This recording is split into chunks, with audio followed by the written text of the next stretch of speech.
Welcome to Salute Your Sports. I think we're on week 12 now, guys. Kamen Enchev, Drew Brackett, Tom Castleman. An exciting show today. We're going to talk NFL Week 17. So many playoff scenarios. We'll be handing out our team and athletes of the year for this crazy year that has been 2020. We'll have some little MLB last-minute talk. Tom Castleman. He's Contract Castleman, wanted to get it in the show. Of course, lines and salutes of the week, locks of the week. But first, we start with the college football playoff. And we're going to get started with the big matchup. Number 2, Clemson against number 3, Ohio State in the first college football semifinal. It's going to be a pretty good game, guys. What are we thinking in this game? Clemson, by the way, a 7.5-point favorite. This also a rematch of last year's college football semi, which Clemson won by 6. Ohio State driving late to win the game. Fields throws an interception. I think his receiver fell or something. So it should be a great game. Absolutely, yeah. And you mentioned that line. I think that pretty accurately describes how the betting world is looking at it and probably what the actual talent on the field difference is as well. We've seen Clemson roll pretty heavily against some fairly impressive opponents throughout the season. Ohio State, for as talented as we know that they are, at least that we believe that they are, haven't exactly shown it in the way that we kind of expected them to throughout the season. They got out to a massive lead over a 9th-ranked Indiana team before letting Indiana get back into that game. Beat up on all the opponents that they were supposed to beat up on, the Rutgers and whatnot of the Big Ten. And then we saw them against Northwestern in the Big Ten championship game start off a little bit slow and let that be a little bit more of a game than it probably ought to have been for longer than it ought to have been. So I think what's kind of set up here is we have a team that we know has a larger sample size as being an established, talented team. And then we have an Ohio State team that I think, is still a little bit of an enigma. This is going to be their 7th game of the season. Usually this is just when a team starts hitting their stride in a normal year, and this has been anything but that. Should be an interesting game between a lot of talent shaping up for this first playoff game. Yeah, Tom, you mentioned the talent of Ohio State and the talent of Clemson. Obviously, a lot of talent on the football field during this game, but you also mentioned the sample size. Ohio State only 6-0. Clemson's played 11 games, so we really don't know that much about Ohio State. But, you don't want to count out Justin Fields in any football game. The guy is quite the athlete. But, of course, on the other side of the football, you have Trevor Lawrence, Travis Etienne. I mean, those guys are incredible, and I think there's going to be a lot of offense. I think the over-under is about 66, so I expect a high-scoring game in this one. So we'll just see kind of which offense outscores the other, and it could come down to who will have the ball last. Yeah, I think, Tom, you mentioned something off the top that I would like to respectfully disagree with you on in terms of kind of Clemson being sort of like a heavy favorite in a way, since they are a 7.5-point favorite. And I think the talent between these teams is very close. First off, Ohio State about 42.5 points per game, Clemson about 45, OSU allowing about 21, Clemson about 17.5. So Clemson kind of has the edge there. But I think that Ohio State simply hasn't really hit its peak yet. I think that's something that we're forgetting with this team. They went through a ton of stuff with starting their season later with cancellations every other week. Justin Fields, probably the number 2 draft pick in the draft. Trevor Lawrence, Clemson's QB, probably number 1. So we're probably looking at the top 2 picks. I know it's different teams, but I almost feel like the fact that last season Ohio State lost, they almost have that extra motivation, that tape, not so much even the motivation, more so they have the tape of the things they made a mistake on. I think Clemson might be a little bit better. I think the difference is that Ohio State is allowing about 261 pass yards per game, and Clemson and Trevor Lawrence could have a big passing day. So I think I would give Clemson a very slight edge because of their passing game against that Ohio State secondary. I think they've got a little bit better passing game, and Ohio State has a little bit worse secondary than Clemson. But Ohio State's very good running team. I'd say both teams are about the same on defense. I think this is a very close game, a very evenly matched game at 7.5 points. I think Ohio State should cover 7.5 points. I'm going to pick Clemson in a close game, but if I'm betting on this game, I'm taking Clemson plus, or rather Ohio State plus 7.5. And I think a lot of people are sleeping on Ohio State. I think we've seen them at their worst this year. So if they're even close to what they can be, this is a pretty evenly matched game, I think. Yeah, and I think that's going to be the big challenge for the Buckeyes, and the big story of the game is, can they finally put it all together to hit the ceiling of their potential? Like we've been talking about, they haven't had the easy warm-up games with playing an FCS school or a lower-ranked FBS team early in the season is like a little bit of a preseason warm-up, and then playing the full complement of Big Ten games. I think it can definitely be a very close game on talent, on coaching, everything that, could happen in a simulation if we were playing this. If they still made NCAA football, obviously be a very, very close game, but it's a matter of can these athletes, can they actually put it together? Because this is a heck of a time to ask for them to step up and be able to do so, I think. I think it can go either way. It can be really, really close. I think talent-wise, that's the most likely thing. But I don't dismiss out of hand the chance that Ohio State could just not show up. They could just not be the team and not fulfill their potential. Again, very small chance, but given that we haven't seen them, like you said, come and hit their stride, they could lay an egg, and give us a much worse game than we're anticipating. I sure hope that's not the case. So are you taking – so you're taking Clemson? Are they going to cover the 7.5? What do you think? I think – I'll put it this way. I think the number is right where it should be. Definitely think Clemson's going to win the game. But yeah, I'm not confident enough to be putting down any money or recommending to anybody that they put down their money, because the outcomes, I think, are a little bit too variable for my liking. Sure. No, I agree. I certainly don't think it's a lock. I do think that Clemson, as you guys said, has a bigger sample size and probably a little bit better team, and they've been more consistent. But I certainly am not telling you to bet your mortgage on it. If you are going to bet one way, take Ohio State plus the points. I'm still picking Clemson straight up. That game still, though, it could go either way. The other CFP semifinal in the Rose Bowl, 11-0, number 1 Alabama against number 4, 10-1 Notre Dame.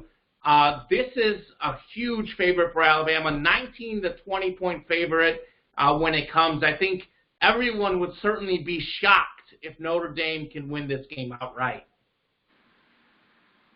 Yeah, it's going to be tough to stop Alabama's offense, especially this season. Mac Jones, Najee Harris, Devonta Smith.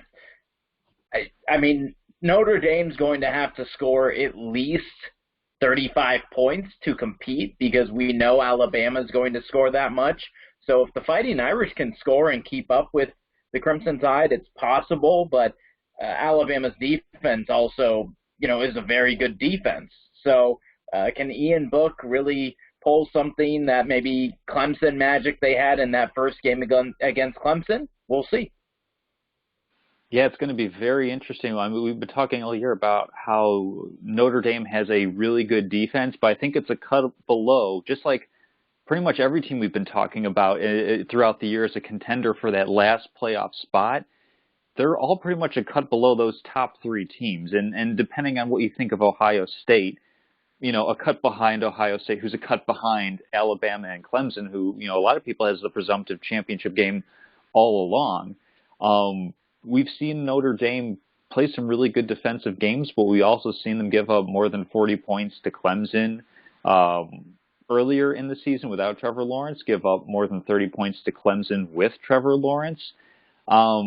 As talented as this Notre Dame team is, I don't see how they keep Matt Jones or anybody on Alabama from getting out of the end zone anytime they want to, because the Tide is that good at rolling. And so I think we'll be looking more for, can Notre Dame make this a game, than who's going to win, I think.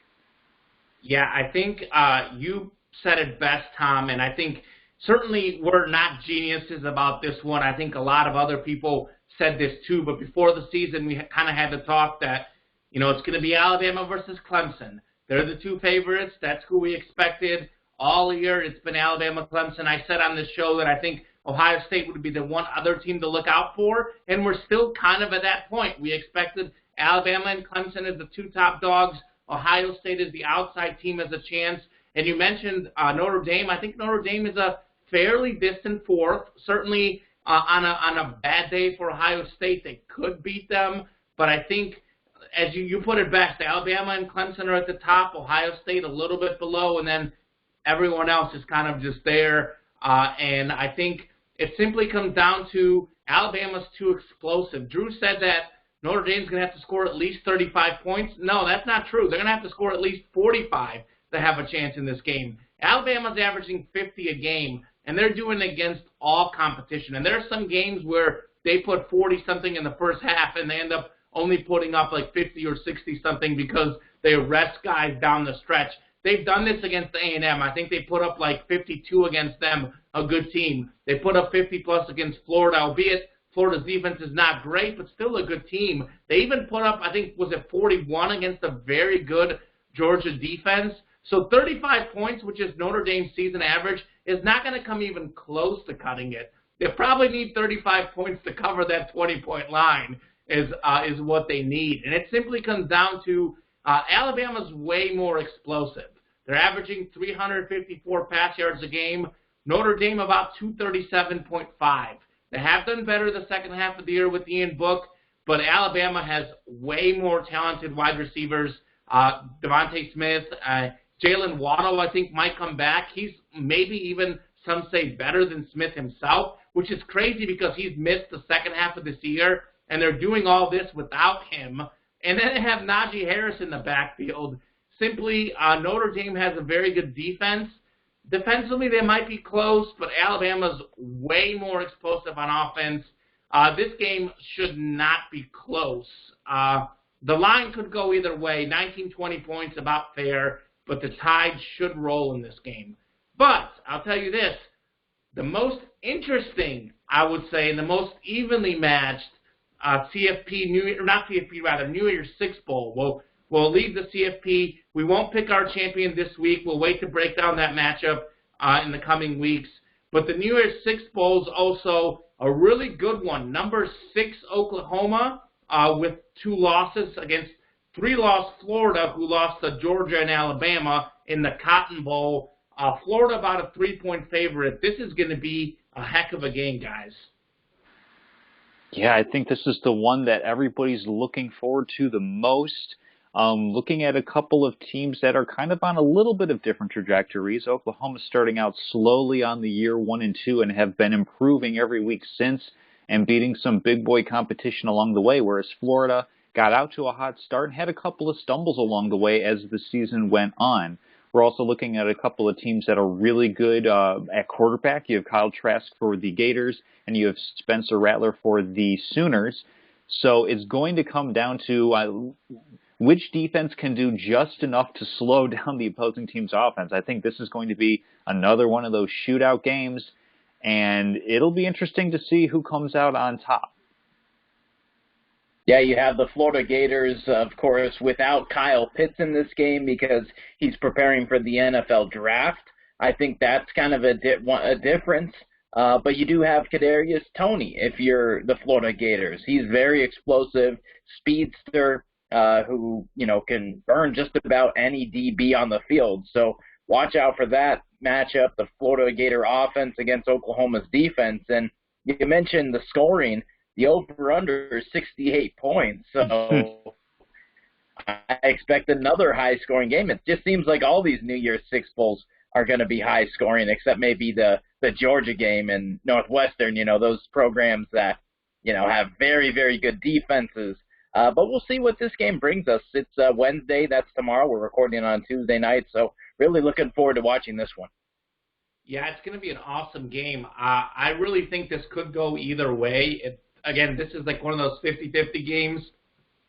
But I do like Florida just because I like the SEC a little bit better. I think they've gone up against better competition than Oklahoma has. And, Tom, you mentioned two teams going on opposite trajectories, but I'd argue with you, despite losing, Florida probably played its best game of the year losing by only 6 against Alabama. And I do think that they got the best player in this game. I think they've got Kyle Trask, and I know Pitts is a huge loss, but Trask has put up numbers even when Pitts hasn't been in the lineup, his tight end. Oklahoma actually is better on defense in this game, but I think that defense has not seen Florida this year. I think Florida is going to be too explosive. Nick Saban said it himself. He actually kind of was hinting at Florida being their toughest challenge in the SEC championship game just because of how tough their offense is matchup-wise. So I think it's going to be very hard for Oklahoma to kind of beat that offense. And we've seen this in recent years. I know Florida's probably the second or third best team out of the SEC, maybe the fourth, I don't know. But we've seen kind of Oklahoma go up against those SEC schools in the college football playoff. Granted, a lot of times it has been against the 4 seed, but Oklahoma has fared very poorly against some of these elite-level SEC teams. So I'm going to go ahead and pick Florida in this game. What do you think? It's a tough one for me. I mean, Oklahoma does have a bit better defense. They're 20th in the nation, but they're 60th in passing, which means they can definitely be had by a quarterback who almost assuredly is going to be a first-round draft pick in the NFL draft coming up this year. I'll go for a little bit of the upset pick. I think I think Florida's favored by about a field goal or so. I'm going to take Oklahoma and say they're going to do just enough over a Florida Gators team that's not going to have a big weapon in Kyle Pitts. I think he's that much of a difference. If he's playing the game, I'd probably go Gators. In this case, I think that there's enough of a toss-up to get a little bit of value with the Sooners here. Couple more SEC games in the Peach Bowl. Number 8, Cincinnati, 9-0 against number 9, Georgia, 7-2. This was kind of the big game where people are saying, is Cincinnati too low? Well, this is their chance to prove it against a Georgia football team. That, by the way, looks much better, and I'll get to this in my pick, but they look much better since JT Daniels took over at quarterback. That was kind of their one weakness earlier in the season. Guys, what are you looking for in the Cincinnati-Georgia game, which has 2 of the best defenses in the country, by the way? I'm looking for it to be competitive. I'm looking for Cincinnati to, back up the talk that they've been having all year. Their conference commissioner talking about how Group of 5 teams have not been getting the respect that they deserve. Well, here's a chance to prove it, and here's a chance to lay a little bit of groundwork, not necessarily for Cincinnati itself as a program going forward, but to other Group of 5 schools to show that, hey, if one team can compete, it's not exactly transitive, but I think that will kind of soften up some of the committee minds in terms of moving those teams higher up and giving them better bowl games, or perhaps even someday a college football playoff game. We have to see it first, though. We have to see the Bearcats actually stay in the game against the Bulldogs. If they're able to do so, earn a little bit of respect, I think even if they lose, that'll be a little bit of a victory itself. And I'm not a huge fan of championing the moral victory, but there can be a little bit of that there. I think that's the most interesting thing to see is if they can actually compete with a team that's very, very good. But I think we can definitely say that Georgia isn't the best that the SEC has to offer. No, but Georgia's definitely a very good team in the SEC, and the matchup I look for is Desmond Ridder, the Cincinnati's quarterback. How will he fare against this, stout Georgia defense? That's going to be the matchup I look for. And Tom, and you mentioned JT Daniels. He's been very good for the Bulldogs, but don't forget Zamir White, the running back. He's just a sneaky guy who, just manages to pick up yards for them anytime they need him. And I know they lost 2 games this season, but this is going to be a tough matchup for the Bearcats. Well, Georgia lost 2 games. Who did they lose to? Alabama, and they lost to Florida. So they didn't lose to bad teams. I think that's the difference. I think they're more battle tested against good teams. Cincinnati, quite frankly, didn't beat anyone. They barely beat Tulsa at home in the AAC, which was another chance for them to prove themselves. I think you mentioned Cincinnati's quarterback. He hasn't seen a defense close to Georgia's. I think he's going to struggle mightily in this game.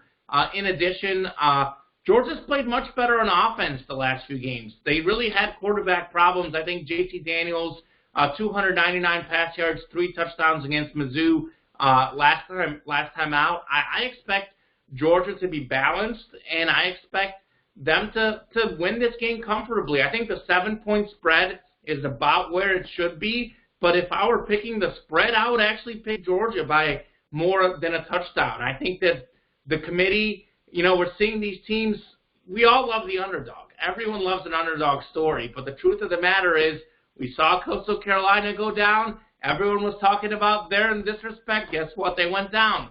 Same thing earlier this year. BYU went down. It's time to consider that maybe some of these teams that we want to prop up, we want these group of 5 teams, and there are some years, certainly UCF was very good a couple of years ago, but at the moment, taking a look at these group of 5 teams, I think the committee, maybe they got it right. I think Cincinnati is not that good. I think Georgia is going to beat them, and beat them by more than a touchdown. Yeah, wouldn't it be interesting that if we get to the end of this, we're talking about games next week, perhaps a couple of them in review, and I wonder how many people that like to bash the committee, and sure, I'll raise my hand. I'm one of those people that likes to bash them. I wonder how many of us will actually turn around and say, you know what, maybe they had it right all along, even if optically we weren't really liking what they were going through. It'll be an interesting game for sure. I know one issue with Cincinnati against Tulsa was that they hadn't played in like 3-4 weeks, something like that. So a big issue that they had were procedural penalties, false starts, not getting set at the line of scrimmage before snapping the ball. They have to get all that cleaned up for Georgia. I think they got that out of their system, and hopefully it's a matter of seeing whose talent wins over whose discipline wins for sure. Moving into the next big game, we have Texas A&M, the team that had the biggest gripe at missing out at the college football playoff.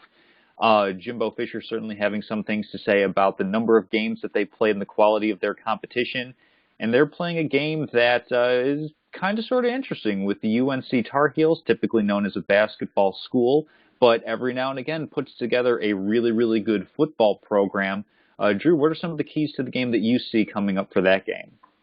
Well, yeah, you mentioned UNC and basketball, but Mack Brown is back for the Tar Heels, of course, and he's got this team 8-3, ranked 13th in the nation, and Sam Howell, the quarterback, I know probably 11 weeks ago I said maybe a Heisman candidate, but since then UNC's kind of fell down a little bit, lost a couple of games, but he's still a very good quarterback for the Tar Heels. And then you have Texas A&M and the Aggies on the other side, Jimbo Fisher, Kellen Mond, who's been there for 15 years. These guys are a good team, and they almost made it to the college football playoffs. So this is a really good matchup that I see down there in Miami. And the line is what? A&M by 7.5. That might be a little too much. I think it's going to be a very competitive and close game. Yeah, so real quick, something I want to hit on that Tom said. By the way, I think the committee did an absolutely great job this year, and I think most years the committee does do a very good job, for the record. I'll have more on that in my statement of the week, maybe. Tease. But this game really is going to be interesting because I think UNC, to me, is quite possibly the most inconsistent team in the country. We talk about Ohio State realizing their talent. Well, when UNC is hitting on all cylinders, they're probably right behind Alabama and Clemson as far as offense goes. Not saying they're the third best team in the country, but as far as offensive explosion, they probably have the third best team in the country, assuming all is going good. Now, their problem is defense, though. They give up about 28 points per game this season, and that's why they had a few bad losses to Florida State and Virginia, games that they gave up 40-plus points. I think that does not speak well towards UNC. You take a look at them, they're ranked number 13 in the country. Pretty much of all the top 15 teams in the country, all of them tend to be pretty good at both sides of the ball. I don't think anyone else in the top 15 is giving up 28 points per game. So I like A&M in this game. I do agree with Drew. Probably take UNC to cover, and if their offense is clicking, they could certainly pull the upset.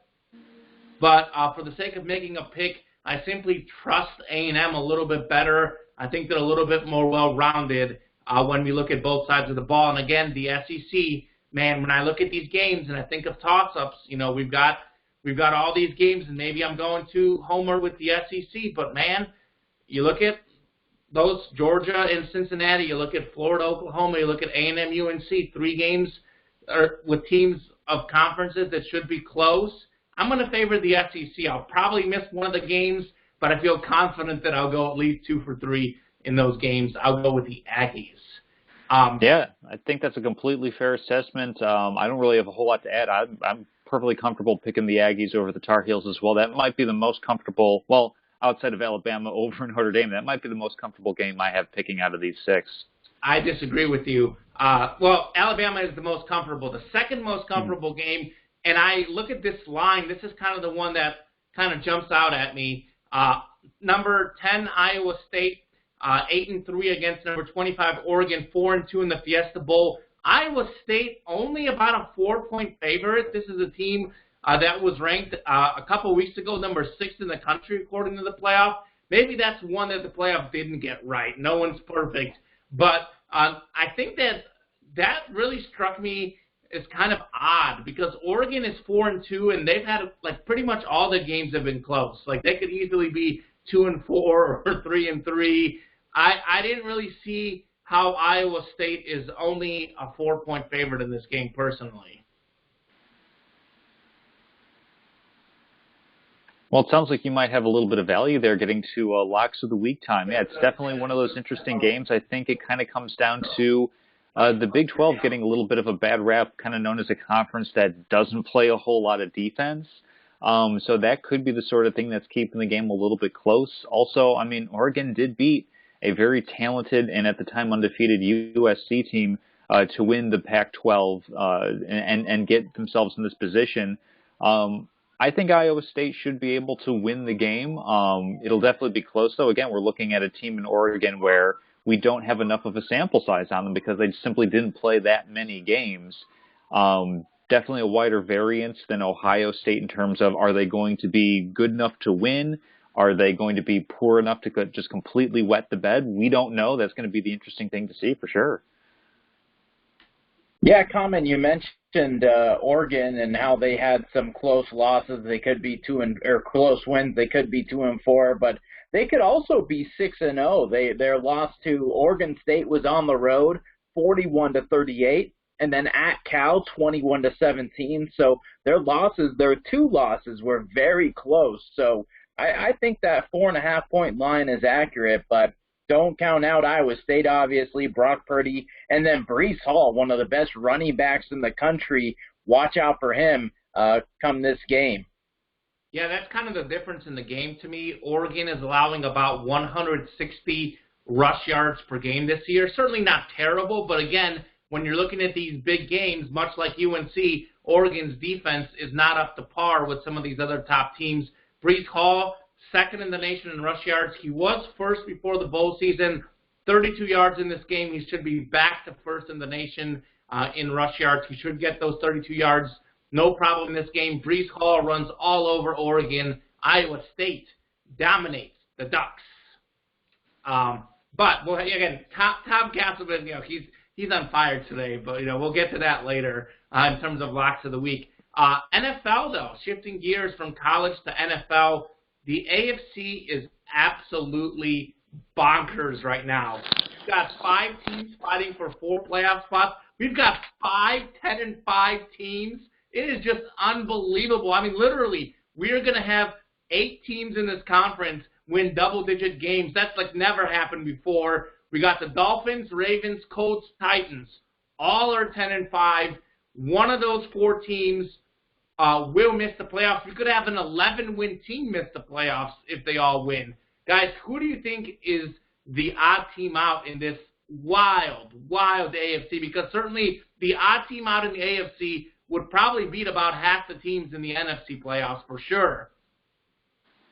Yeah, well, I've been playing around with the interactive playoff bracket on ESPN that allows you to, as you click on different matchups, it shows all the different permutations of who matches up with whom, and it's definitely coming down to this wild, wacky finish where just to kind of like set everybody up, Of those 10-5 teams, you have Tennessee in the 4 spot, Miami in the 5 spot, Baltimore 6, Cleveland 7, and then Indianapolis is the team that is currently without a chair in this game of musical chairs, without a place to take a seat. I think that for me, I like looking at the matchups. I like looking at, okay, what teams have the most to play for, and I think that the team that's going to have the toughest game to play is the Miami Dolphins. They're going up against a Buffalo team that's going to want that second seed, that's going to want to have home field advantage against everybody save the Kansas City Chiefs. Pittsburgh is playing at the same time against the Cleveland Browns. Ben Roethlisberger not going to be in that game, so the Bills certainly look like they have a good opportunity, win or lose, to still get that second spot, but I think they're definitely going to go for it. They can't really count on the Steelers laying down against Cleveland, so I have Miami on the outside looking in simply by virtue of Buffalo's going to try to win this game and win it handily, and that's going to be the biggest issue. I don't think the other teams that are playing have as big of problems in front of them. Indianapolis is playing Jacksonville. Let's see, Tennessee is playing the Houston Texans, and the Baltimore Ravens, where's that matchup? They're playing the Cincinnati Bengals. So I think those all have easier pathways to victory, which is why I have the Dolphins on the outside looking in. Yeah, I completely agree with you. I have the Dolphins out simply because I don't think they can beat the Bills in Buffalo. And I also think that the Ravens, Browns, and Colts win. So you spelled it out for me, Tom. I agree 100% with you. I don't think the Dolphins will get in because they cannot beat the Bills, and all the other teams will win their games. Yeah, right now I kind of broke it down in my head as which teams do I think are for sure going to make it. I look at the Ravens playing at the Bengals. Win and they're in, they should win. The Titans playing the Texans, win and they're in, they should be in. So I think the Ravens and the Titans, I think, are the safest bet of those teams to get in. And then it goes down to the Colts, Browns, and Dolphins. So the Colts right now are the team who would be out if they all win. They have the worst tiebreaker situation. They do play the Jaguars, so the Colts will definitely win that game. So to me, it goes down to two teams, the Dolphins and the Browns. One of those two teams is going home. You kind of talked about it. The Dolphins play the 12-3 Bills. Meanwhile, the Browns play the 12-3 Steelers. The Steelers already announced that Ben Roethlisberger will not play in this game. Mason Rudolph is going to play. We had that whole helmet incident last year. That'll be really interesting. Pittsburgh right now is extremely one-dimensional, which with a great quarterback you can get by some weeks, as they have with Roethlisberger, but Rudolph certainly isn't up to par with Roethlisberger. On paper, the Browns should win that game, but I'll tell you what, I'm only about 51% sure the Browns will win that game, just because it's the Browns. They're known for choking, and the Steelers absolutely own the Cleveland Browns. I mean, they dominate these guys like none other. In the last 10 years, they win almost every time they play. So I think Mike Tomlin did say that almost the entire team is going to play in that game. Ben Roethlisberger is one of the few guys they're resting, so it's not like they're resting everyone.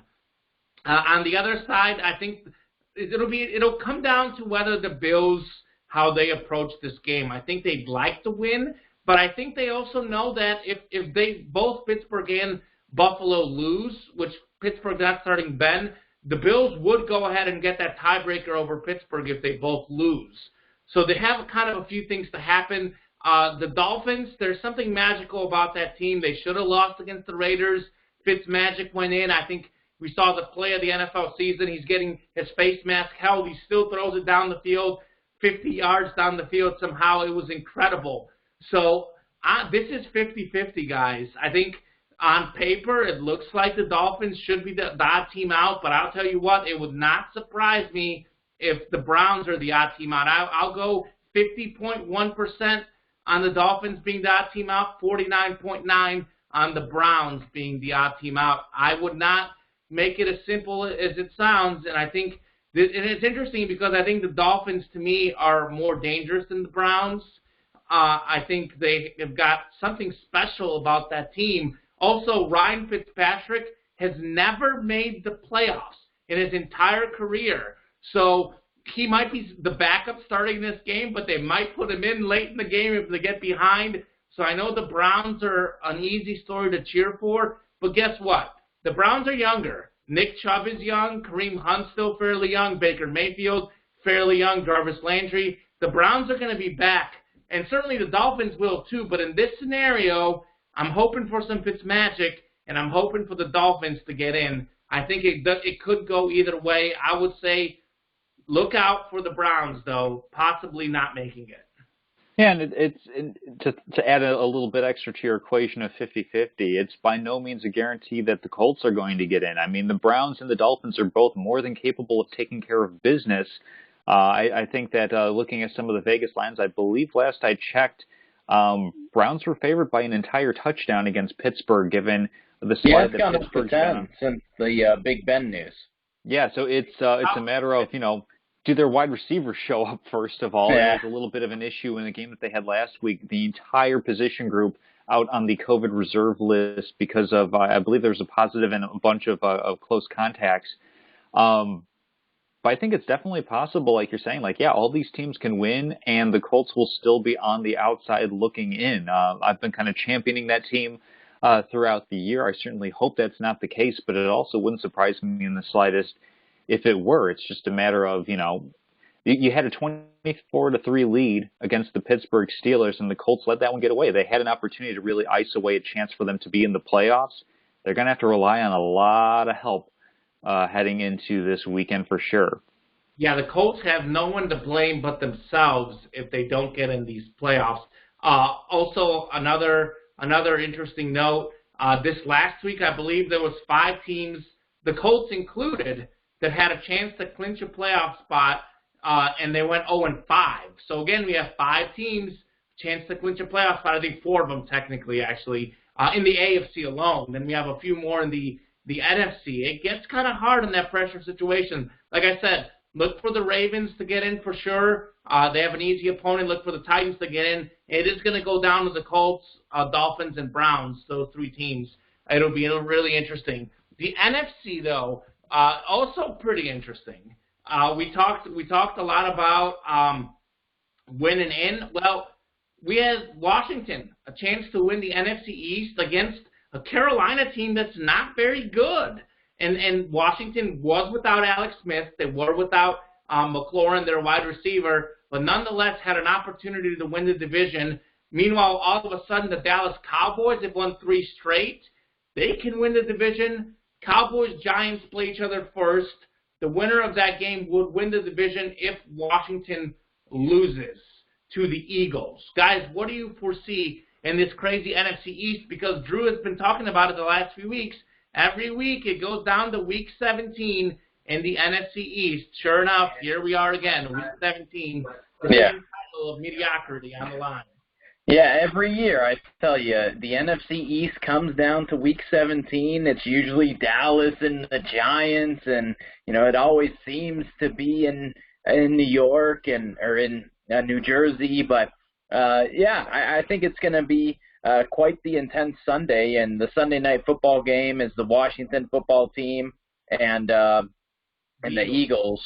So we'll see what happens there. But Washington has the best odds a win and they're in. And so I think you kind of have to go with the odds on that one.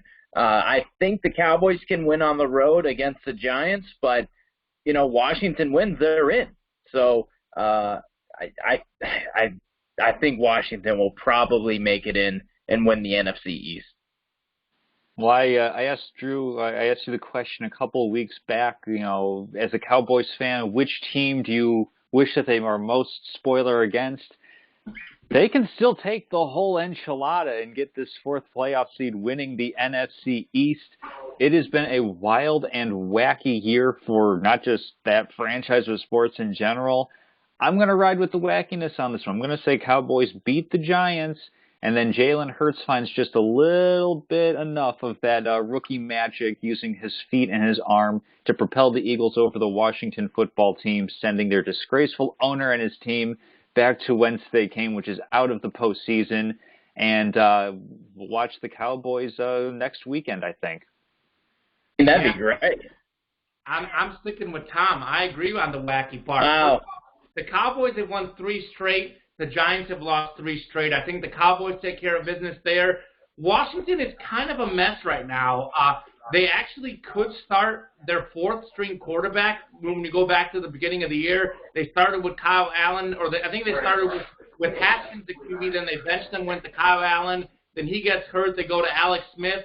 Then Alex Smith gets hurt. They went back to Haskins. They just waived him this last week amidst all the on- and off-field issues he's had. I think if Alex Smith comes back, we don't know that he's going to be 100%. If Terry McLaurin comes back, we don't know that he's going to be 100%. They've had injuries in the running back position. Their offense right now is a mess. They have a great defense, but their offense is terrible. I mean, I don't know that they can score 20 points in an NFL game right now, which is what you need to win minimum. And I think Jalen Hurts has some kind of magic, and I think Jalen Hurts has a lot to play for. I think he literally is playing for potentially a starting position next year. And we saw Deshaun Jackson came back last week and had that big touchdown against the Cowboys early on. I oddly think the Eagles are more explosive. I think the Eagles beat Washington, the Cowboys beat the Giants, and we got the Dallas Cowboys hosting a playoff game after a 4-9 start, or 3-9 start even. How about that? And watch, now that we've all said this, the New York Giants are going to win and the Eagles are going to win, and that's going to be the team that goes to the playoffs. It could certainly be anyone out there. In the NFC, absolutely nothing will surprise me. We got another really close one in the NFC wild card. We've essentially got 3 teams fighting for 2 spots. We've got the Rams, Cardinals, and Bears, and oddly enough, the Rams and Cardinals play each other, and that's actually a playoff game, because if you win that game, you're automatically in the playoffs. If you lose, then it goes down to what the Bears do. Now, the Rams could lose, and they would still get in over the Bears. If the Rams beat the Cardinals, the Bears could still get in if they beat the Packers, but we've got a similar scenario here. The Packers might want to play their guys so they can get home field advantage. They're used to playing in the snow. That gives them a bigger advantage than many teams. We saw them dominate the Titans in the snow. I think the Packers want that home field. If I'm a Chicago Bears fan like myself, I'm worried that the Bears are going to lose this game and not make the playoffs because if they lose, they're in big trouble unless the Rams can somehow beat the Cardinals. So what do you guys think in that crazy scenario? Again, going down to the last week. Yeah, of course. And it's great that it is coming down to the last week. One note, the NFL moved back the kick times of the Packers and Bears and the Saints and Panthers to match the kick time of the Seahawks and the 49ers. I think that's a good move because if Green Bay and New Orleans wins, Seahawks are the NFC's 3 seed, regardless of their results. So you had to move those just to make sure all the games would be competitive. That way, you're not waiting, or you already know what you need to do, and you could sit players, whatever. But regardless, I don't know if the Cardinals can beat the Rams. I know Jared Goff. I do not think he's playing because he had surgery. Not playing. Wow. Who's starting? John Wolford, his backup, who has never thrown an NFL pass. He comes from the AAF. Well, I'm going to go with John Wolford. He went to Wake Forest, and if I'm not mistaken. Yes. Yeah, so I'm going to go with him to lead the Rams a victory over the Cardinals, and it's not just because of him, but I just like this Rams defense. I thought they did a good job of containing Russell Wilson on Sunday. I thought the Rams were going to win that game heading into it. They did not. But again, if they can stop Russell Wilson and limit him, I think they can contain Kyler Murray as well. Drew, you are speaking words of hope into a cold Bears fan's heart right now. I definitely am on board with the whole having the Bears back into the playoffs bandwagon because for this game against Green Bay, and that game also got moved around so that the Cardinals and Rams are playing the same time that the Bears and Packers, or at least flip that around. They moved back the Bears and Packers game to keep competitive balance in both of those games as well. The only way that the Bears beat the Packers is if they knock Aaron Rodgers out of the game. And I'm never, ever a proponent of obviously injuring a player, but what I mean by that is they have to hit him enough that he is uncomfortable, that he is not able to do everything that he wants to do. And the Bears simply haven't shown an ability to do that. And Aaron Rodgers, except for I think one game against Tampa Bay, has not shown himself to get flustered at all this season. So I think you can pretty much chalk this one up as a Packers win on Sunday. Another interesting note to look for, I do like the Rams defense. There is a chance that Kyler Murray might not play. He's listed as questionable. If he's able to go, obviously the Cardinals will send him out there because it's win and you're in. But there is a chance that he might not be able to go, at which point we get to, I think his name is Cliff Streveler or something like that. I'd have to look up the backup quarterback for the Cardinals. It could be a battle of no-name quarterbacks. I think that the Rams overall are a little bit better well-rounded. I think they're exponentially better coached. So I'll take the Rams over the Cardinals and have the Bears back into the playoffs. Week 17. Do you know your tiebreakers and do you know your backup quarterbacks? That's the story of Week 17. Oddly enough, in potentially some playoff games on the line. Certainly Washington could play their backup. We talked about the Rams, the Cardinals, and obviously we have the Steelers playing their backup QB. Really pretty crazy. I'll tell you this. It's weird. I agree the Rams probably, if Jared Goff is there, are a slight favorite over Arizona. But I think him not being there is just enough for Arizona to win a close game. If he were there, I would pick the Rams by hair. Here I'm picking the Cardinals by hair because this Rams offense is in disarray. Even with Goff, they scored 9 points against the Seahawks. Granted, Seattle's defense is improving, but still not a very good defense to only score 9 points. They scored only 20 points against the Jets. You talk about the Colts having no one to blame but themselves if they don't make the playoffs.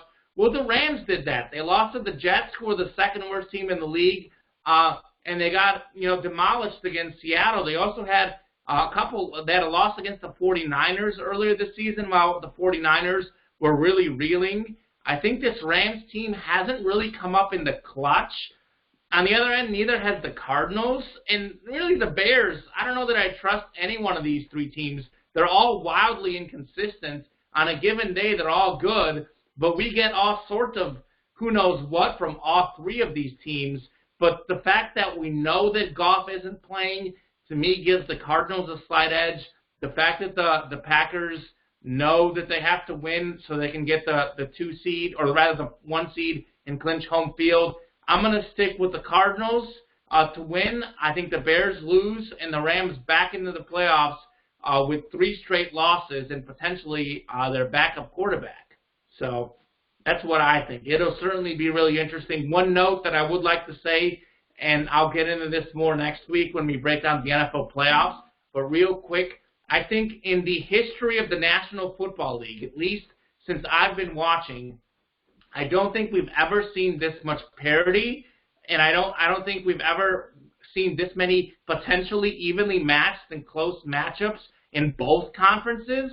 I think you look at the playoffs, and there's not a single team in each conference that you really can say that, hey, this team has no chance to go all the way, or hey, this team has no chance to win this game. I think even the Cowboys, the way they're playing, or whoever comes out of that league, the fact that they get a home game, the NFC East would be the one team I would say maybe doesn't have a chance, but specifically in the AFC and the rest of the NFC, any one of these teams could make a run. I'll take the Chiefs, but anyone can make a run, and I think all of these games are going to be close, and I am super pumped for the NFL playoffs.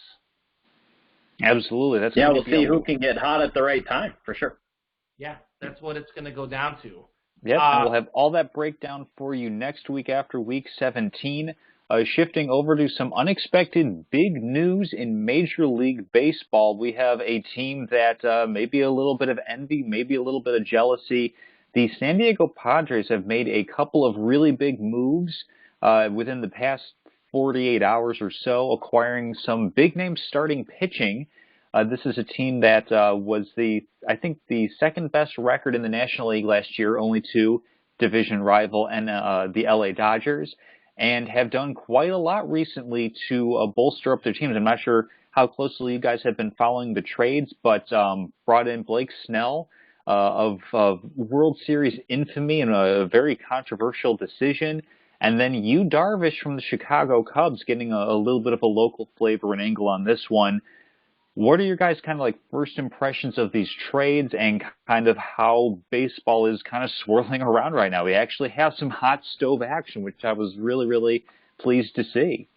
Yeah, what first impressions is the Padres are going for it now. And I think that this is huge for them because they've got Fernando Tatis Jr. and Manny Machado, big hitters for them. Their one weakness last year was their starting rotation. That's why they didn't make a playoff run. Take a look at adding Yu Darvish and Blake Snell, two of the best pitchers in all of baseball, is a big deal for them. Interesting part of that, though, to me, is that the Cubs are kind of rebuilding. They're dumping cash, contract Castleman. They still got a pretty good team, a playoff team.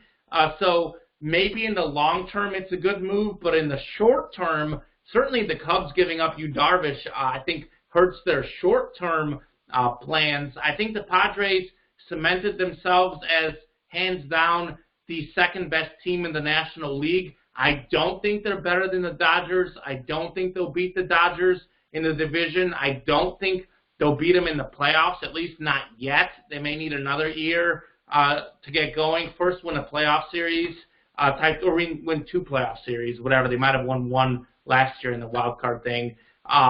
But I think it's great for the Padres. It's good for baseball. I still think the Dodgers are better, though.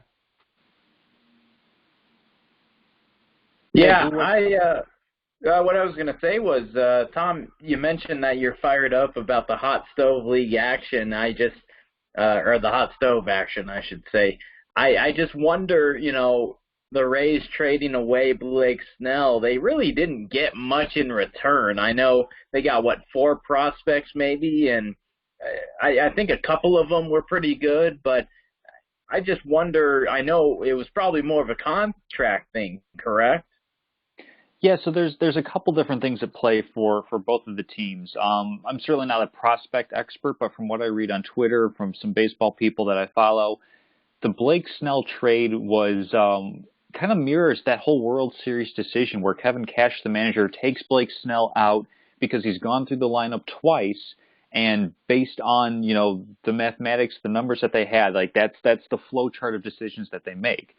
It's pretty much the same thing for the team building, where they're looking at Blake Snell now going into a year where I think he's making $10.5 million, certainly not a large dollar amount by Major League Baseball dollars, but for a franchise like the Rays, who have self-imposed limitations on the payroll that they want to spend, definitely made a move where they got pretty good value in terms of the prospect package that they received, in terms of guys that are close or near to, within the next year or two, being big league ready, being able to help out the franchise.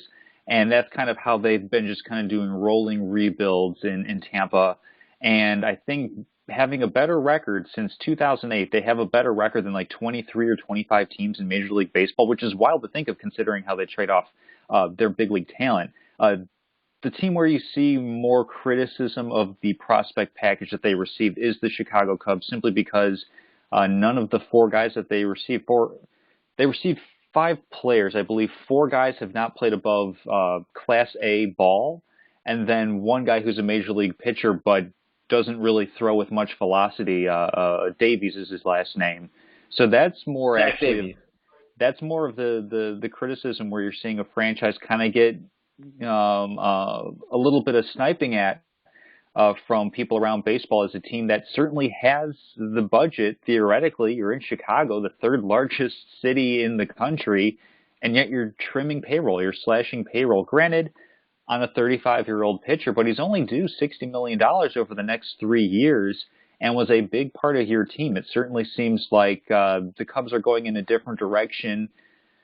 I have thoughts on that, as you might imagine, being a native Chicagoan, but that might be something to get into a little bit later on in the show or perhaps in the winter. Yeah, real quick. I first off, I don't like rebuilding from a playoff team. I could get it to a certain extent, but overall, you're giving up one of the best pitchers in baseball. Also, don't like it on the Rays side because anytime we talk prospects, we're talking about will he hit, will he not hit? It's unknown. What we know for sure, though, this isn't like a middle-of-the-line pitcher. Both of these guys are former Cy Young candidates and two of the very best in baseball. I have a trivia question for you, Tom Castleman. Oh, boy. How many number one overall draft picks in MLB history have made the Hall of Fame? I'm pretty sure okay. It's either one or it's two. I know Griffey is one. I can't remember if Chipper Jones was the number one overall pick. Yeah, very good. So it was Griffey and Chipper Jones. So up until recent memory, we hadn't had a number one overall pick make the Hall of Fame in baseball. So baseball is one of those sports where prospects are even more hit and miss than other sports. And there's a lot to factor in. I mean, you've got, in college, you're using aluminum bats versus wooden bats. Certainly the MLB pitchers are a whole different class compared to what these guys have faced in high school or college. It's very difficult for prospects to translate. Same goes for pitchers. These days, there's a lot of guys who can throw 95. It doesn't mean what it once did with all the analytics, as you like it, and all the hitters getting used to that extra speed. So I think with prospects, it's really, you never know. You know that you have these proven pitchers. I think it's a terrible deal on both sides.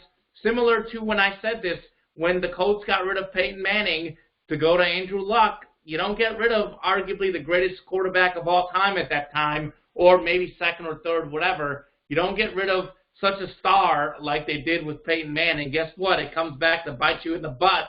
This could curse the Cubs for another 108 years to come, I'm afraid. Well, I don't know about 108 years necessarily, but it certainly seems like there is, and again, this is a larger issue. We can move past it. I'll try to be brief on this. I agree. Like it's certainly an abdication of the social contract, the trust between a fan base and a franchise, or specifically the franchise's owner.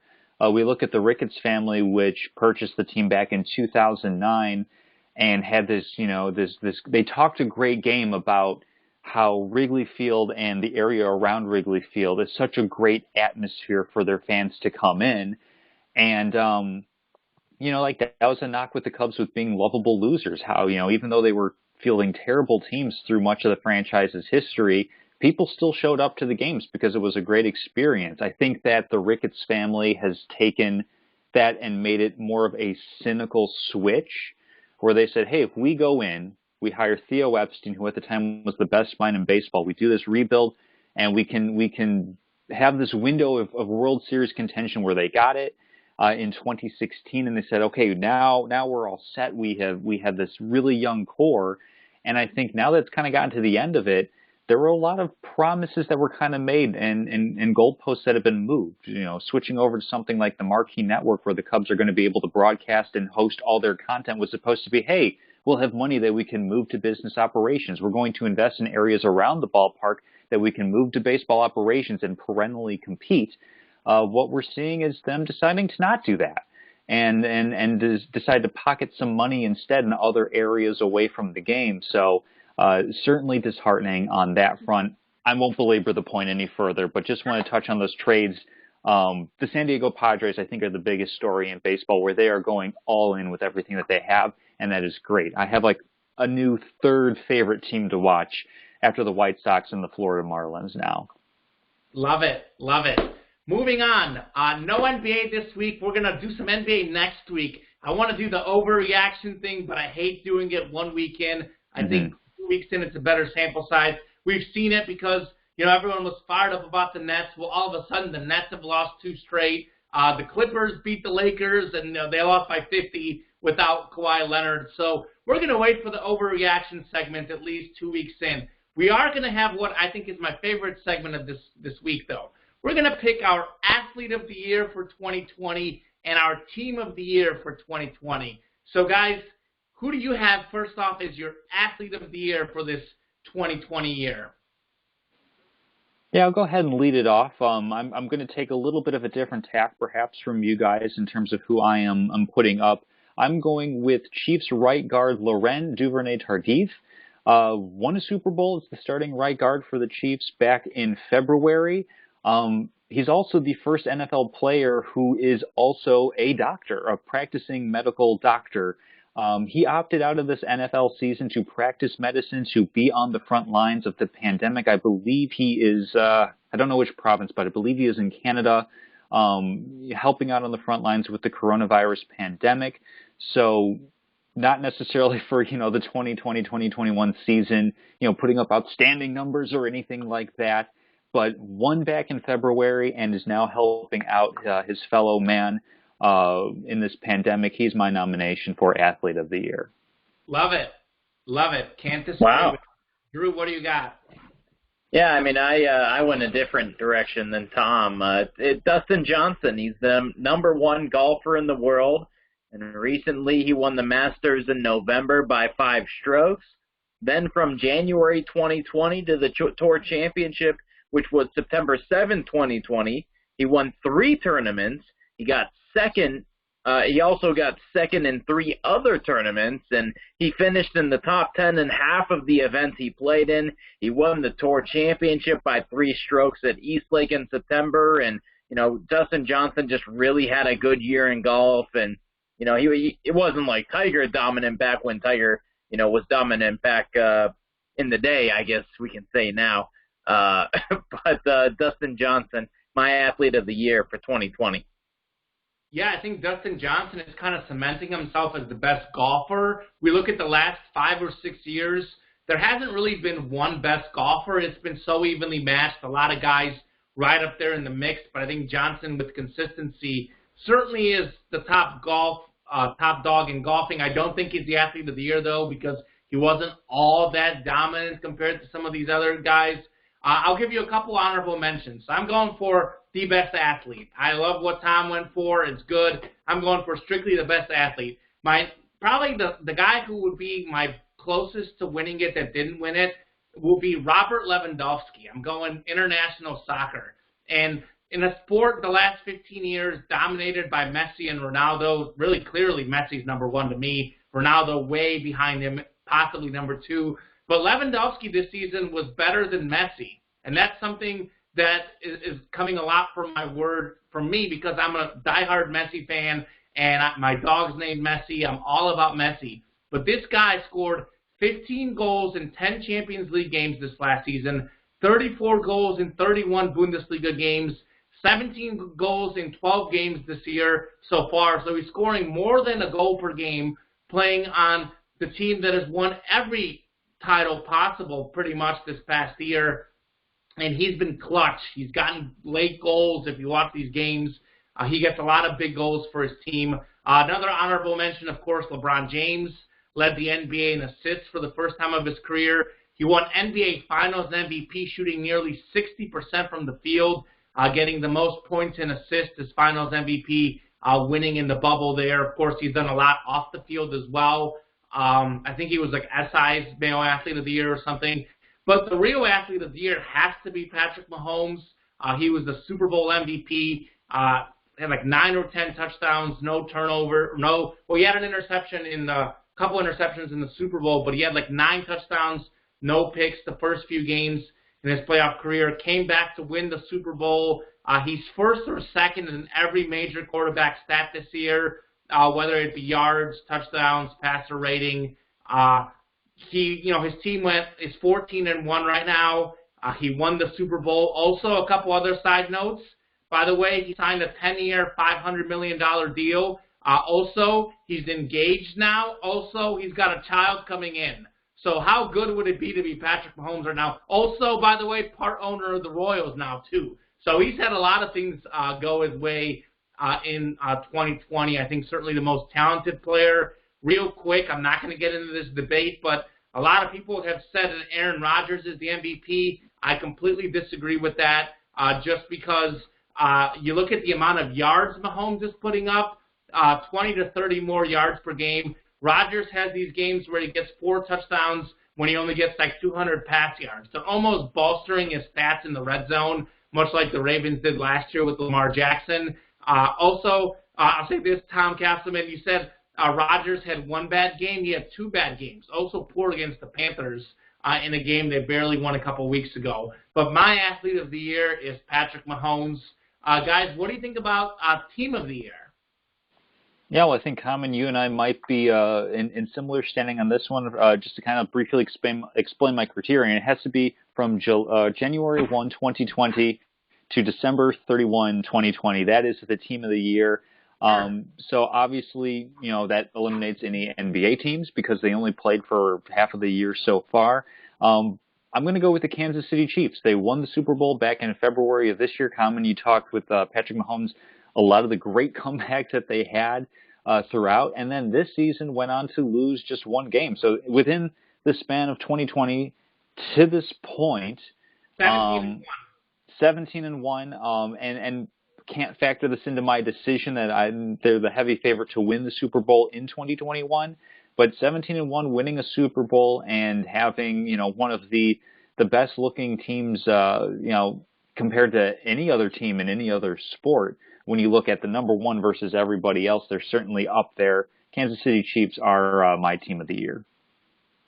Well, since it's 2020 and the college football championship hasn't happened yet, I'm gonna go with LSU. They technically won the 2019 college football national championship.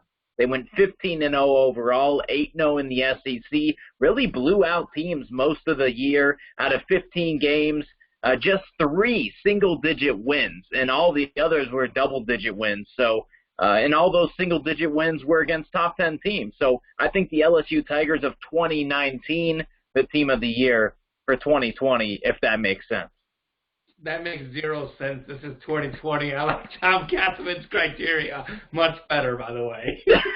Also, yeah, I mean, otherwise, I'll just go with the Lakers. I mean, they experienced the bubble, the whole COVID thing, the pausing of the season. You restart in the bubble, and then you have 2 of the top 3 players in the NBA, and they just rolled through. I mean, I don't remember what the NBA Finals was, the 4-2 or whatever. What was it? 6 games. And all their other series were 5 games. Well, there you go. So, LA Lakers, if we want to get technical. So, real quick, I would like to say if you're going to pick a college football team, you kind of did it for me. You kind of said that LSU had 3 single-digit wins. Is that right? Well, Alabama, yeah. I know they're playing a couple less games, but Alabama's had 1 single-digit win this year. In fact, they've won by more than 2 touchdowns every game, minus the Florida game, which, again, Florida kind of scored a little late there. Also, Alabama was kind of in control most of that game. I would argue with you that I think this year's Alabama team might be a little bit better than last year's LSU team.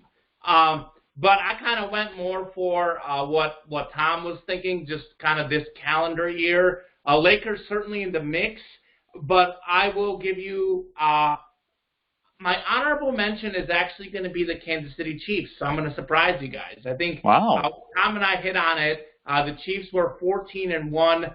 They won the Super Bowl. They won by double digits in all their playoff games, coming back from double digits in all of them and winning by double digits, which was crazy. 23-1 over the last 24, but let's go with the 17-1. They've had a few close games, but I think that happens. I think what's crazy, people are hating on the Chiefs for having close games. Well, guess what? Every team goes through a tough patch. I'd rather go through a tough patch and win than go through a tough patch and lose. But I will say one team that I think has been slightly more dominant than the Chiefs this year, granted they may have a little bit more losses, but they've also played more games. I'm going to go with Bayern Munich over in Germany. They won the Champions League this year. This has never happened in Champions League history. They won every single game. In the group stage, every single game. Knockout stage didn't have a single game where they had to go to penalty kicks or anything.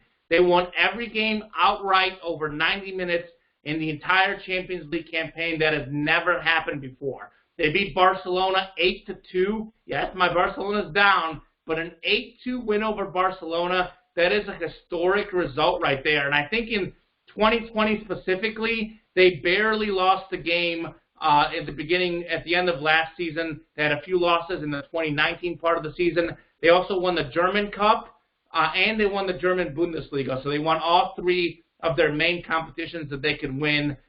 They, to me, get the slight edge over the Chiefs just because they were really purely dominant, and they have such a great group of players. So my team of the year, Chiefs close number 2, Bayern Munich number 1. Very interesting. Yeah. Locks of the week time. It was a beautiful week for Drew and I. Oh. Tom Castleman has been the king of the 0-3 so far. He's had 2 0-3 weeks, I believe. We had yet to have an 0-3 week. I'm still the only one to have a 3-0 week. That happened twice, by the way. But this last week was horrible for Drew and I. I missed the Dolphins line, even though they won. The Chiefs line, even though they won.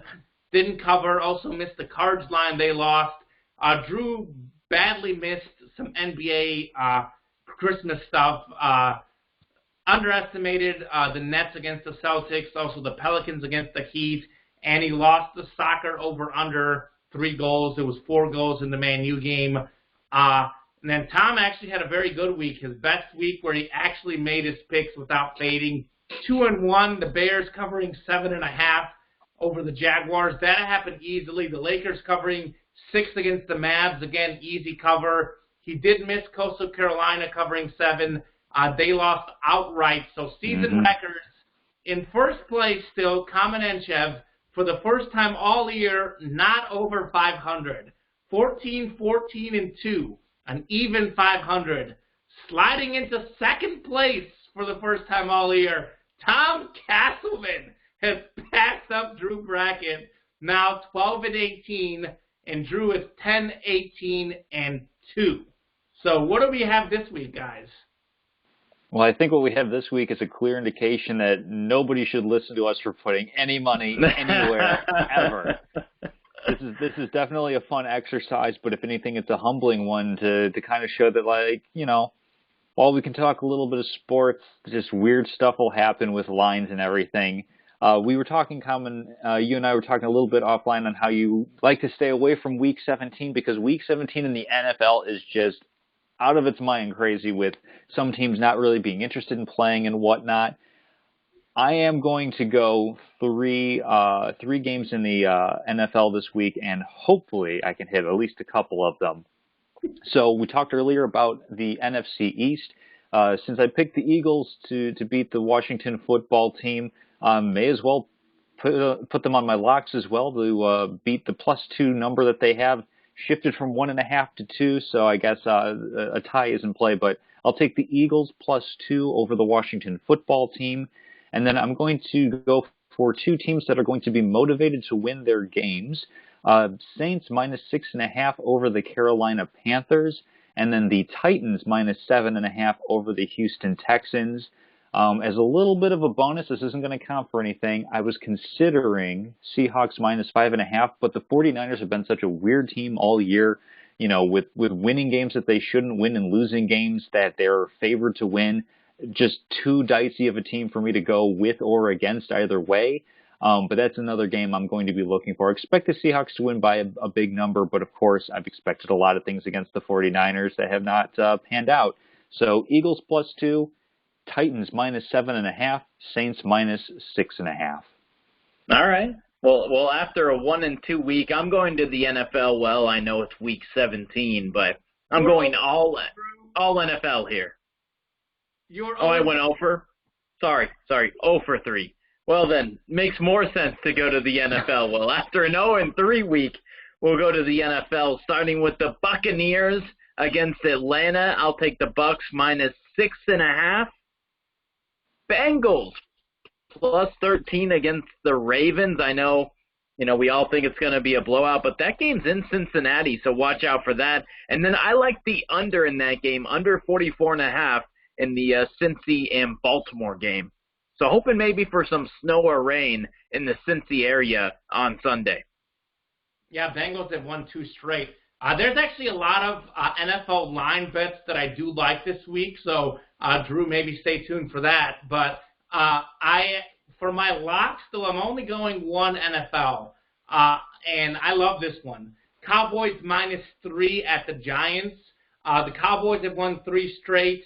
The Giants have lost 3 straight. The Cowboys have been dominant. They've not only won 3 straight. I know it's against bad teams, but they won by 20 over the Eagles, 23 over the Bengals. They won by 8 over the 49ers, but they're up 14. The Niners get a Hail Mary on the last play of the game. The Dallas defense looking better. The big difference, though, Andy Dalton has finally settled in as the quarterback there. He struggled early on, then he got hurt. Took him a little time to get going. Well, he's coming off his best game of the season. I know it was against the Eagles, but 377 pass yards and 3 touchdowns for Andy Dalton. By the way, this guy has been consistently a starter that has led his team to the playoffs. Yes, the Bengals didn't get anywhere, but people forget that this guy was average, probably above average QB for a few years. So I like the Cowboys using their talented wide receivers, using their running game, playing better defense to cover 3 against the Giants, who, by the way, have lost their 3 straight games, all by 14 or more, I believe. Line number 2, going to college football. I talked about it earlier in the show. Iowa State -4 over Oregon. I think it was 4.5. It went down to 4, so I'm going to go with 4. The Ducks barely won some games in that weak Pac-12. I look at Iowa State. Breece Hall is number 2 in the country in rush yards, should be number 1 after this game. Oregon allowing about 160 rush yards per game. Expect Breece Hall to go crazy in that game. Iowa State wins big. And for my third line of the week, I'm going to go with soccer, La Liga. My Barcelona soccer team really struggling lately. They're in 6th place heading into the new year. Last year they were in 1st place. The year before, first. They're always 1st or 2nd. They're 6th place right now. But Lionel Messi did rest this last game today, the dumpster fire that was the Eibar 1-1 draw. When Messi rests, he dominates. I expect him to get at least 2 goals. Their defense has struggled lately, so I don't know that they'll cover the -1.5 line. So I'll go for a little bit safer bet and say Barcelona-Huesca over 3 goals. Messi might get 2 himself. He scored in 3 straight games, by the way. So look for a big game for Messi, big game for Barcelona. Lots of goals in that game. Statement of the week time. Drew? All right. What you got? Yeah, short and sweet. So this is kind of a salute to the NBA. So on Sunday, I'm sitting watching the NFL, of course, NFL Red Zone with Scott Hansen, Common, your favorite channel, I'm sure. But watching that, and of course, what do you do during the NFL? You kind of go on Twitter and see what folks are talking about those games. And what do I see on Twitter on Sunday, on Week 16 of the NFL? I see NBA news. The Dallas Mavericks set a shot clock era record by leading the Clippers at 50 by halftime. It was 77-27 Dallas. So how about that? The NBA getting some news in Week 16 of the NFL season on Sunday. Just interesting to me for that brief moment. And, of course, the Mavs won that game 124-73. And, no, I'm not going to overreact. The Clippers are fine, Common. Real quick, I'll tell you this. If you're the Clippers, you should overreact just because they don't have the mental toughness, and this whole we're going to rest Kawhi Leonard doesn't work for them. It doesn't work. They need to play their players. Those guys need chemistry. I'll be playing them as much as possible. Yeah, the Clippers probably will get the 2 seed. Maybe they'll make the Western Conference Finals if they get lucky, if they don't blow a 3-1 lead with games they all lead by double digits.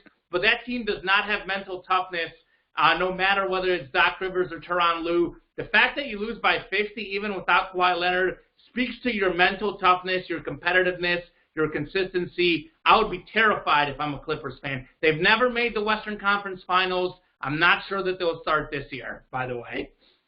Wow. Go ahead, Tom. All right, so starting off with a little offline salute here to Joe Minalt, a friend of mine from high school who is the inaugural champion of the XFL Fantasy Football League, which I decided to start up this past season. He defeated me in the championship game. It was close. I was a decision or two away, but of course he was probably a decision or two away from countering my decision or two. So a salute to him and a salute to you guys and everybody else who participated in the league this year. There wasn't any sort of buy-in. We weren't sure how things were going to go with COVID and if the season would even finish. It was a big ask with kind of like some experimental rules that I'm working with for you guys to invest your time in the league. So certainly a salute and some appreciation to all of you guys for participating. And Common was merely a participant. I mean, that guy, I think the Cayman machine over there got last. I did not get last, by the way, if we look at total points. But anyways, it happens. You can't win them all, baby. You can't win them all. I will tell you this, though. NFL picks, which doesn't involve the same line as locks of the week, doesn't involve the same luck as fantasy, 99.6 percentile. Only 0.4% of people in this country are picking NFL games. I am way ahead of Drew Brackett, but Tom Castleman somehow has gotten within one pick behind me heading into Week 17. It's going to be wild. We'll see what happens. Castleman. Moving on to my statement of the week, with a 38-9 thrashing on Monday Night Football, some fans and pundits around the NFL are calling the Buffalo Bills the new kings of the AFC East. Ding dong, the witch is dead. The New England Patriots, who have run that division for nigh on 2 decades, are not only out of the playoffs, but a distant out of the playoffs. They've been eliminated for a couple of weeks. My statement is celebrating the demise of one of the most polarizing and perhaps hated franchises in the NFL. Not so fast.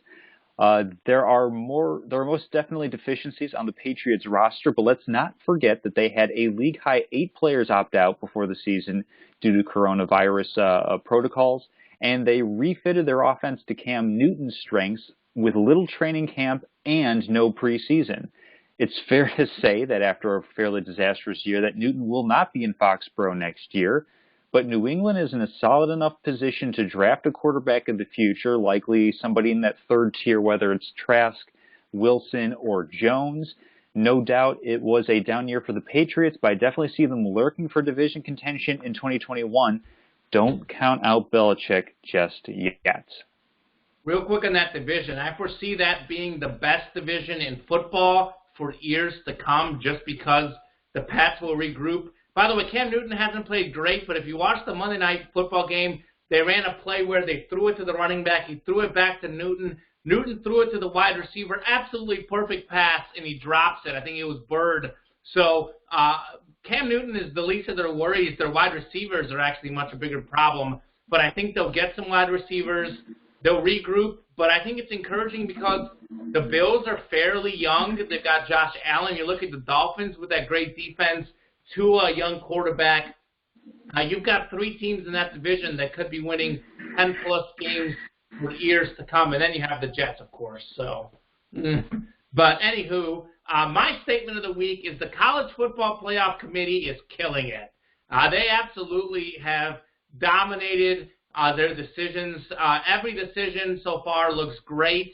We talked about I talked about it a little bit earlier in the show. But early in the season, we said BYU is underrated. Well, guess what? The committee put them down there. BYU had their chance against Coastal Carolina. BYU lost. Coastal Carolina was the new hot topic. Hey, look, Coastal Carolina, should be in a New Year's Six game. They had a chance to play Liberty, and they lost to Liberty. And they got lucky to get to overtime. They were down that whole game. They got manhandled against Liberty most of the way. By the way, Liberty lost to NC State, who is, not even that good of an ACC team. So the committee continues to get these decisions right. They got the top 4 right, and I think they were right to leave Coastal Carolina out of a New Year's Six bowl. And I think we're going to see Cincinnati get pounded against Georgia. That'll show them that Cincinnati at number 8 or 9, whatever they are, was a fair ranking. So I think the committee did a very good job, and I think they're receiving a lot of unnecessary hate. I think Ohio State also will see play well against Clemson. They'll prove that they deserve it. So good job. Hats off to the college committee. A lot of people are hating on you guys, but you guys continue to do the good job because you're not concerned about, what do people want? You're concerned about getting the best teams in the playoff, and that's what they continue to do. And guess what? Okay, so what? The best teams, yeah, usually they're blue blood. That's who they are. Those are the best teams. The committee has done a great job with this college football playoff, and I think they set up some great matchups. Florida, Oklahoma, then you have Georgia, Cincinnati. Really, really good job with everything. Really, the only one I could argue with is Oregon, but I believe there's some sort of conference tie-in that they have to play in a New Year's Six game as the Pac-12 champion. Yeah, I think that's right. Okay. Good. So, anywho, another great show. This is our last show of 2020. We will be back in 2021. So much to look forward to with the NFL playoffs. Everyone have a happy New Year.